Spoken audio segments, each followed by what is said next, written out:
gonna just project, and I want to make sure everybody can hear me, so just if you're in the back, yell at me and do a little hand dance if you aren't able to hear me very well. I want to thank all of you guys for coming out to this conference on this Friday. I want to thank EOPS for asking me to speak. It's an honor and a privilege, and I just want to thank the students for coming out here, for showing the interest to do something above and beyond what is asked of you and what is expected of you. So without anything extra, and get all this stuff out of my face,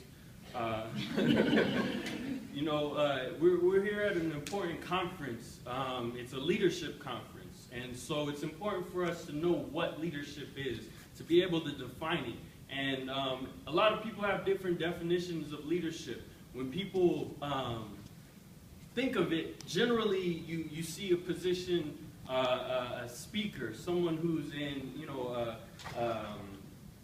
a position where they have the opportunity to speak to and influence a large amount of people.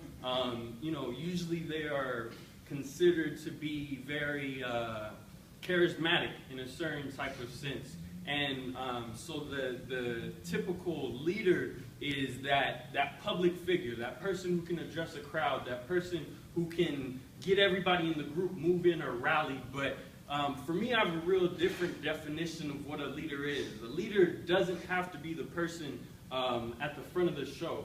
A leader can be someone who takes on the responsibility and the accountability when things get tough. When no one else is there to answer the call, a leader steps up or is there, and not necessarily for the limelight, but because it has to get done. And so that's what I see leadership as, and that's when I look for mentors, when I look for role models in leaders, then I want to find the people who aren't always at the front of the room, but the ones who are working the hardest, who have the most passion, and that to me is leadership, because it inspires me, and you know, I feel like that's what it's all about. So you know, there's a important type of difference we have to distinguish between how we recognize and identify our leadership. And so one thing that I've noted and been able to learn through other people's studies and practices is that just having a good leader isn't enough. A lot of times people are thrust into these positions where they, again, they're considered, you know, running the show and making all the change, but one person is never the end all. One person is not able to really make the real changes that we need to see in our community. It's a task that needs to be taken on by each and every one of us, by the masses of people, students, community members, whether you're in higher education or just involved in day-to-day services in your community. You know, it's important for us to distinguish that a leader without a cause is not able to accomplish anything, in the sense that they don't have a strong support system backing them. They may have the words, they may be able to inspire action of others, but what I truly believe and what I've been taught or have found through my own studies is that leadership is secondary in necessity to organization.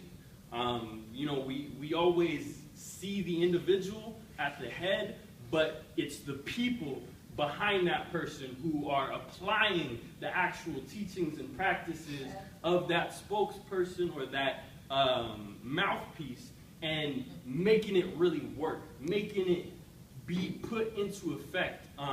And that to me is what's powerful. That to me is what creates change. And so there's a huge difference between a unorganized leader who isn't accountable to any type of organization or group of people, and who merely speaks upon things but refuses to act upon them. In my line of organizing and work in the community, we like to call them armchair revolutionaries.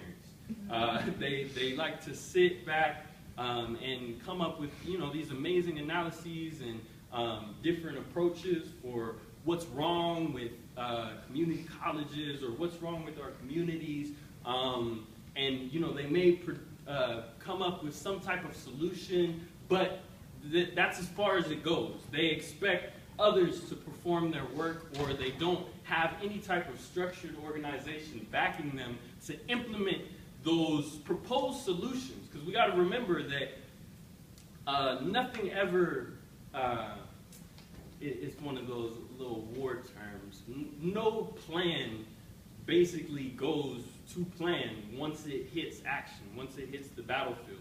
And so we learned scientific method that you have to identify through observation in order to come up with some type of hypothesis, and then you have to actually apply some type of experiment to see if your observations and your hypothesis actually are true.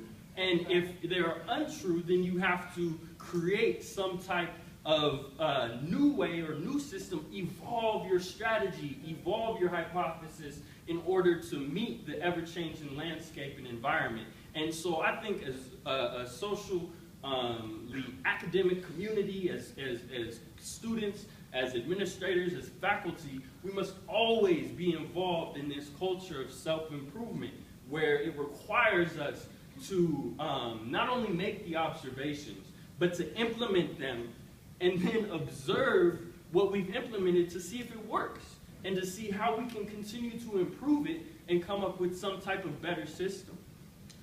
So that just covers my definition of leadership. I feel like it's really necessary to distinguish the two. There's a difference between the organizers and the leaders, and they become all the more powerful when they're working in tandem, when they're working together. And so it's essential for us coming to a leadership conference to have an understanding of that, to know where we want to go as leaders. And so that brings me into the importance of organization. I believe that organization is what cultivates leadership, and not just the leadership of speaking ability, charisma, but the leadership that I spoke of responsibility, of taking action. And so organization to me is what creates and cultivates leadership.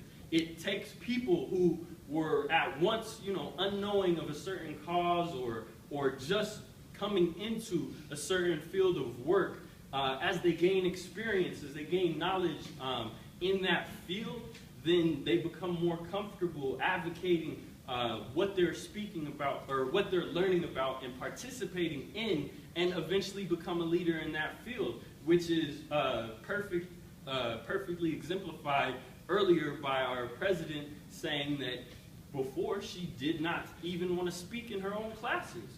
By being in an environment where she was able to cultivate that experience and that understanding, she emerged as a leader.